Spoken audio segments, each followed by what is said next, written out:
Hi everyone, welcome back to my next video. Well, as you can see, there are tents set up here behind me, and today we're going to do a comparison of canvas wall tents versus canvas bell tents. I have 4 tents set up here, 2 of each kind, and I have individual reviews of all of the tents on my channel. So if you are interested in one of the tents, you can go and read the review on that one. I try and be honest, give you all the pluses and minuses. First over here, these 2 are Springbars. I'm a believer in Springbar. I spent my money on one 5 years ago to donate it to Homes on Wheels Alliance, and it was a loaner program. We loaned the tent out. That person lived in it until they were ready to move up, and then they gave it back, and then we loaned it out to someone else, and it came back, and it's been doing that for the last 5 years. Wonderful, amazing tents. When I bought that Springbar, I also bought a Kodiak to directly compare. I didn't know which was better. So I bought a Kodiak and a Springbar, and every word I've heard since then said that the Springbar is better. You know, these were people who were living in the tents. When I was going to do this test, I wrote Springbar and said, will you send me a tent so I have a better comparison. So this tent is the Classic Jack 10 by 14. It's a 140, Classic Jack 140, 10 by 14. They sent that to me. I didn't spend any money on that or this one, which is the Springbar Classic Jack 100, 10 by 10. And the one you can see in the frame over there further away is the White Duck 10-foot bell tent.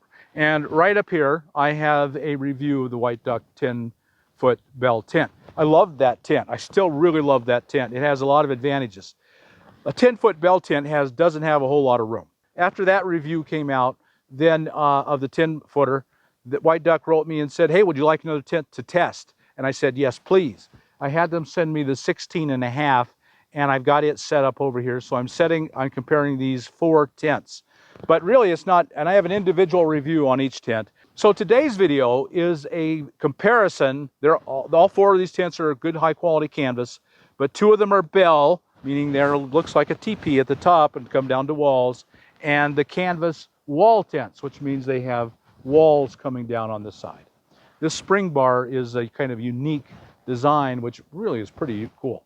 So we're going to look at 5 categories: durability, quality, how well are they made; weather resistance, how do they do in the wind, the rain, the snow; small touches, you know, little things that just make the tent better; setup and space and weight. So in other words, how hard is it to set up? How much space does it take in your rig? Because you're carrying this campsite to campsite. You have to be able to sleep in your rig. When you stop at a Walmart on the way, you got to be able to sleep in there with these tents. And these tents are big. So, and their weight, some of them are not going to be over the limit of what you can reasonably carry. And comfort, which will be a multiple category. Compare the doors, the usable room, the stove capability, the windows, the ventilation, floor space, and setup. How hard is it to set up? So let's go ahead and go do a direct comparison on each of those categories. So for durability and quality, it's a near toss-up, but I'm going to have to give quality slightly to the Springbar. It's a really premium quality, well-built tent. It's made in China, the one I have. They make them right here in the USA. But it's a high quality tent. It's very good, durable. I think it's very good. That might imply that the White Duck bell tents aren't durable, and that's not what I'm saying at all. They are very well made. That's why I love the 10-footer. They both have really quality materials, quality workmanship. It's very well made, but I would still give the edge slightly, but an edge, to the Springbar. Next up is weather resistance, and on this one, I'm going to give these to the bells, especially the little tiny bell. It's so small. I bought it a 10-footer, knowing it would be very small, but because it was light and it has less wind. I mean, when the wind is howling at 60 miles an hour, and if you spend time in the desert in the winter, you've been in a 60-mile-an-hour wind if you've done it for any length of time. When the wind is hitting that at 60 miles an hour, it flows around really well. That tent has stood up better and had less flapping than any other tent I've ever seen. Now again, that isn't to say that the Springbars aren't good. They are. They're very, very good. The unique spring system they have is really good, but there is more flapping, and there is more, just, you can tell it's being battered more.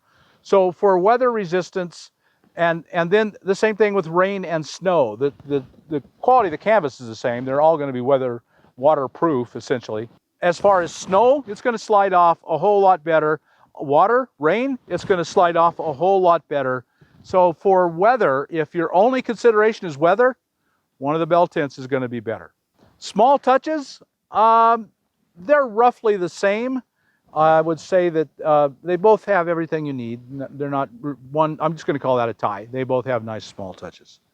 Now, setup, space, and weight, which is really important. If you live in a car, it makes sense to buy a tent so you're comfortable. You camp for somewhere for 2 weeks as a nomad, and you set up your tent, you're super comfortable. Whereas if you don't have a tent, you are uncomfortable living in a car without a tent. Space and weight is very important, even in a van. Both of the Springbars weigh 80 pounds.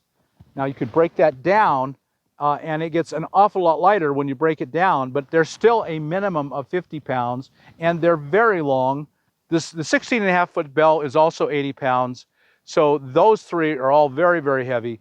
The only one that is significantly lighter is the 10-foot. And again, that's why I bought the 10-foot, spent my own money on it, because it's smaller and lighter, and I think almost any nomad, no matter your age or your physical disabilities, within reason, of course, can carry that, haul it, and set it up. So that is a really big factor. The 10-footer is the clear winner in that. It takes by far the least amount of space. It weighs the less. I think it's the easiest to put up. Most of you can put that tent up. It's only one center bar that you lift up, and after it breaks in, it becomes pretty easy.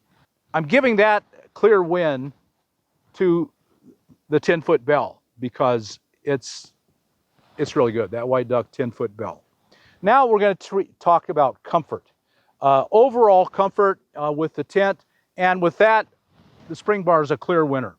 Clear winner to my mind. The doors are better, the ventilation is better, all the small touches I think are slightly better. It's just more comfortable. Square or rectangular is more efficient use of space than round. It's not much space. 10-foot, because you lost the corners, it's much, much smaller than even the 10x10 Springbar. The Springbar 10x10 is much larger, much more usable room. The square footage in the 10-foot Bell is 72 square feet. The square footage in the Springbar 10x10 is 100 square feet. So just by being square, you gain 30% more usable space. So comfort, overall, I definitely give it to the Springbars. Specifically, the door is taller on the Springbars. It doesn't have a center pull. There's plenty wide. The door is the winner over the Bells because the 10-foot Bell is low. You're stooping. It's got a center pull. The 16.5-footer is actually taller and higher, but it has a center pull, and so that kind of just ruins it. Now they do make a model of the 16.5-foot that doesn't have a center pull. It has an A-frame, but it's more expensive. But it is available and it eliminates that problem. Another element of comfort is staying warm in the winter. A lot of people buy these to hot tent in the winter. So does it have the capability of adding a stove? And how easy is it to add a stove?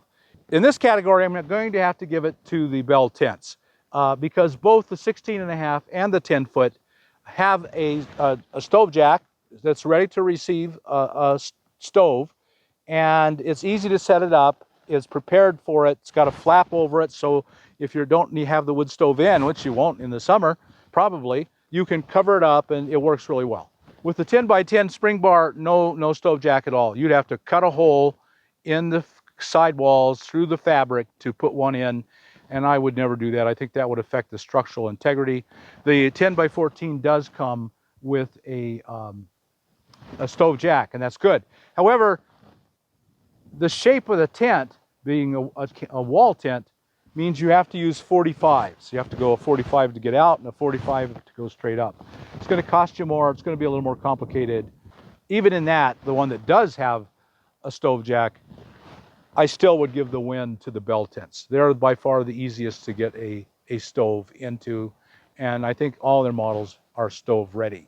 So to my mind, the Bell tents, the White Ducks, win because they're easier and they're all ready for a stove.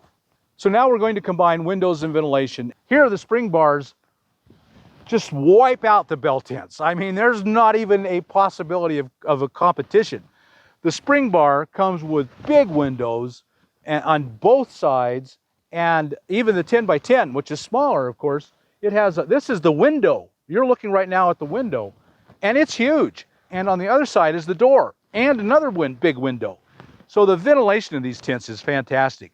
In the summer, these Springbar tents are going to be infinitely more comfortable. And you've got a big window to look outside. You can see outside on all four corners of the 10 by 10. And on the 10 by 14, you can't, because one side has the stove jack. But even the side with the stove jack, you can zip the stove jack out and zip back in the cover, and then you have a window on all four sides. Much bigger windows. With the bell tents, there's no windows above 24 inches because that's the roof, and you can't cut a hole in the roof. It won't be watertight. These tents only have 3 little windows. They're not big. 3 windows down at the very bottom, and to look outside, you got to get down on your hands and knees to look outside. This is a huge win for the Springbar, the wall tents. So comfort is a huge win in every way for the Springbar and any canvas wall tent.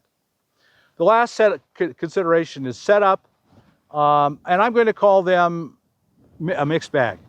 Both of the Springbars are pretty easy to set up, not a problem to set up. They have the spring, they have the crossbar across the length of the tent, and they have the springs. Those are easy to do. The only hard things to set it up is on each end. Then you have to take a pole and lift it up. I think nearly all of us can do that. If you're older and you have some arthritis, maybe not, but nearly everyone can do that. And you have to do both ends, and then you're done. That's the whole setup. With the Springbar, it's just pounding in all the tent stakes, which is tedious but easy, and lifting the roof. And I think most all of us can do that. It's not that hard. With the White Duck 10-foot, you pound out the stakes, you lay out the tent floor just like you always do, and then you have to go inside and lift up the center pole. And it's small enough, the canvas isn't all that heavy. If it were wet, boy, it would be a nightmare. But if it's dry, and I've only set it up dry, it's not a problem. I think most of you could easily do that. On the other hand, the 16.5-foot White Duck, you've got a guy line, lots of staking around the guys of the floor. Lifting that center pole, because there is so much heavy canvas, is very difficult. I found I couldn't do it alone. I had to have help. And so some of you young, strong people can do it. Us older folks, probably not. It's a 2-person job. And then you got a guy line out all the stakes. It's just tedious. It's not hard work at all. So setup is a really mixed bag. The single easiest tent is the 10-foot White Duck, but both the Springbars are pretty easy. So what are my final conclusions? They're a mixed bag. They have real strengths, one over the other, and a lot of ties. In a lot of categories, they're just ties. I can't tell you which one's better.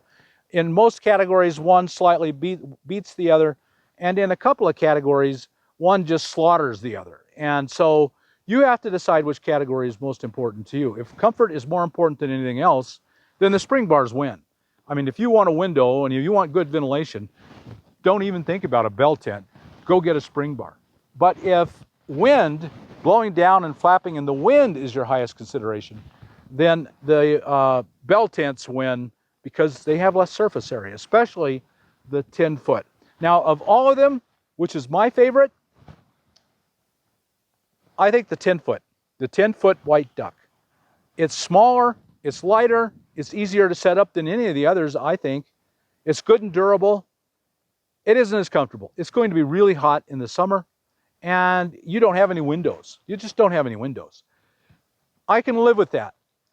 Can you? That's the question. The question is not, can Bob live with that? It's, can you live with that? And if you can't, and my guess is the vast majority of you cannot live with that, then they're not even a consideration. You've got to go with a Springbar. So the big 2 categories, weather resistance, wind, number 1, rain and snow, the bell tents win. Pretty hands down, to my mind.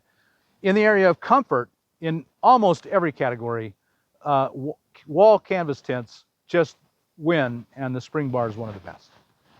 So there you have it. That's my opinion. That's food for thought for you to make your best decision. I can't tell you what your decision is, but I can give you these factors that will help you make that decision.